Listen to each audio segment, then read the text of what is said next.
Hello my dear friends. And in this video, we are going to discuss the most important events of the past 12 hours. We have many interesting updates, so let's get started. First, we will talk about the United States of America. As you know, Donald Trump is scheduled to give a speech today. Political experts believe he will focus on Ukraine. Most likely, Trump will provide various updates and details regarding Ukraine, particularly from 2022 to the present.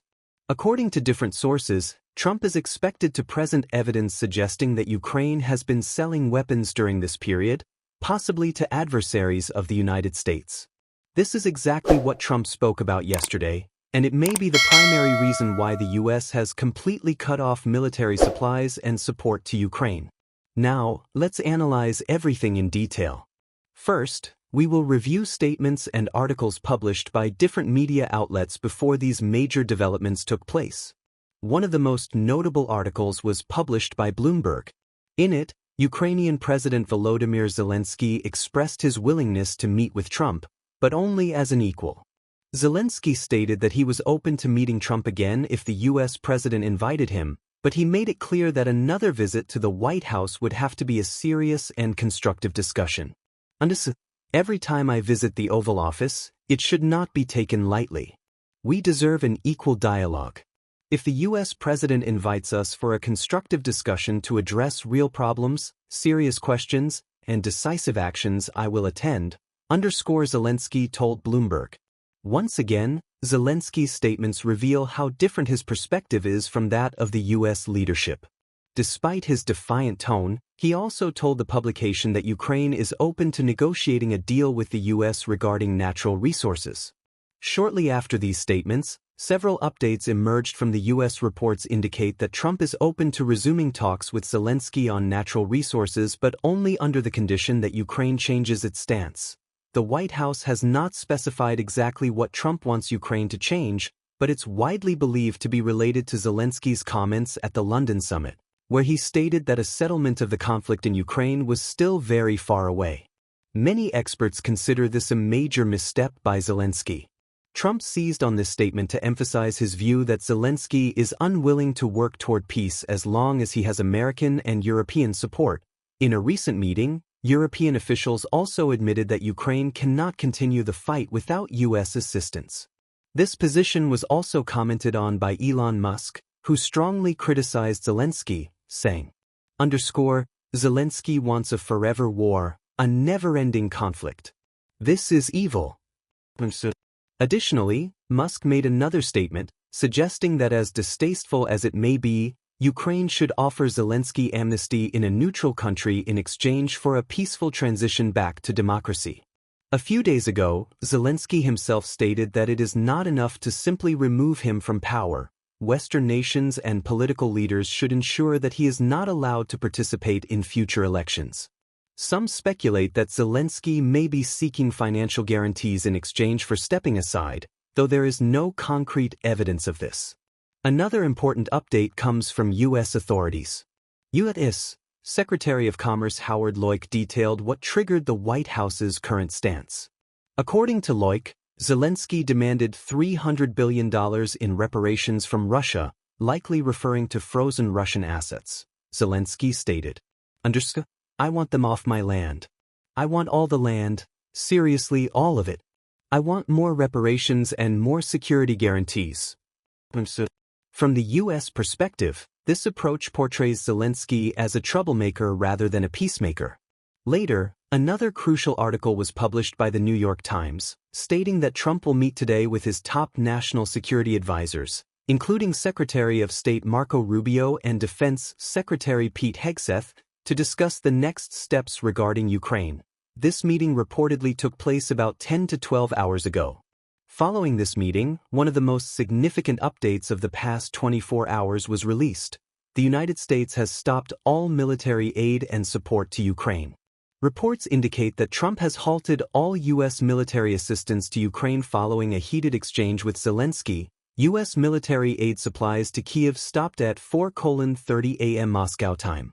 This suspension applies not only to weapons currently in the U.S. but also to those that were already en route to Ukraine, including supplies located in Poland near the Ukrainian border. According to analysts, Ukraine will struggle to continue fighting at its current pace beyond the summer without U.S. military support. If other countries attempt to fill the gap, the impact may be delayed, but the reality is that the U.S. is the only country producing key weapons such as Patriot missiles and HIMARS rocket systems. Without these, Ukraine will face critical shortages in air defense and long-range attack capabilities. Ukrainian Prime Minister Denis Shmyhal has acknowledged that Ukraine will face a severe shortage of missiles for air defense systems and HIMARS launchers as a result of this suspension. Shortly after this announcement, BBC News reported that Zelensky does not plan to apologize to Trump or express regret for their recent confrontation in the Oval Office. It appears that Ukraine and the U.S. have failed to resolve their differences, and tensions may escalate further. Summarizing the situation. Based on Western media reports, Ukraine could collapse within 3 months if U.S. aid remains suspended. Meanwhile, the U.S. is also engaging in new economic conflicts. Trump has announced a 25% tariff on Canadian and Mexican imports, effective tomorrow, and has signed an executive order increasing tariffs on Chinese goods to 20%. Given these developments, Trump faces multiple challenges, with Ukraine being just one of many pressing issues. Resolving the crisis in Ukraine may require securing Russian cooperation or resources, but for now, we must wait and see what unfolds next. As for the military situation in Ukraine, reports suggest that Ukrainian forces are planning another large-scale missile or drone strike on Crimea or the southern regions. We will continue monitoring these developments closely. Ukraine. We have received numerous reports in recent days indicating that the Russians have been bombing and attacking this territory. According to available information, the United Kingdom is responsible for preparing this potential attack.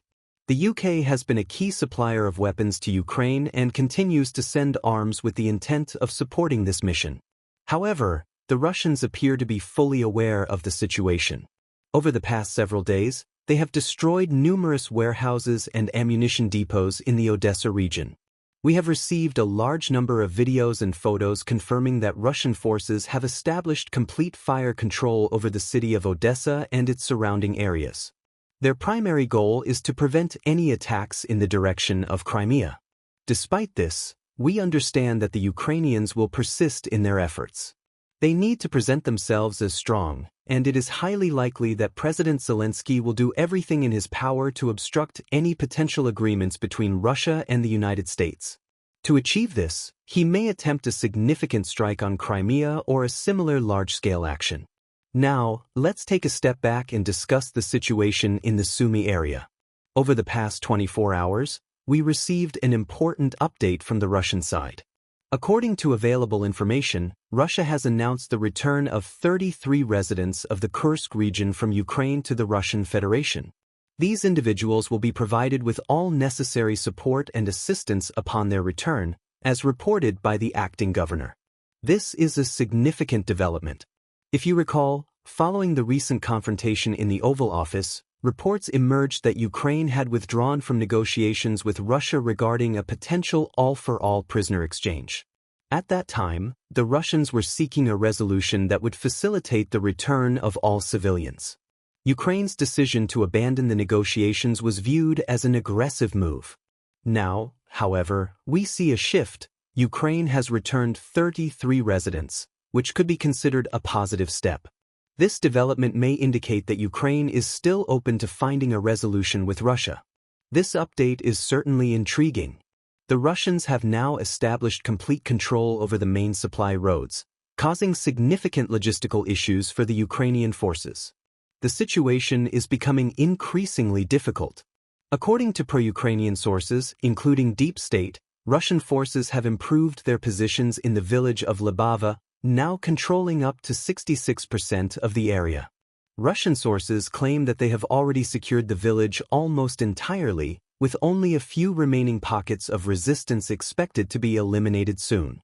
Meanwhile, Ukrainian sources acknowledge that Russian control extends to at least 50% or slightly more of the territory. There are also significant updates from the northern part of the region. Heavy fighting is ongoing for control of Malaya Leipa. In recent days, Russian forces have attempted to advance from the north through Staraya Serena while simultaneously pushing forward through Viktorovka.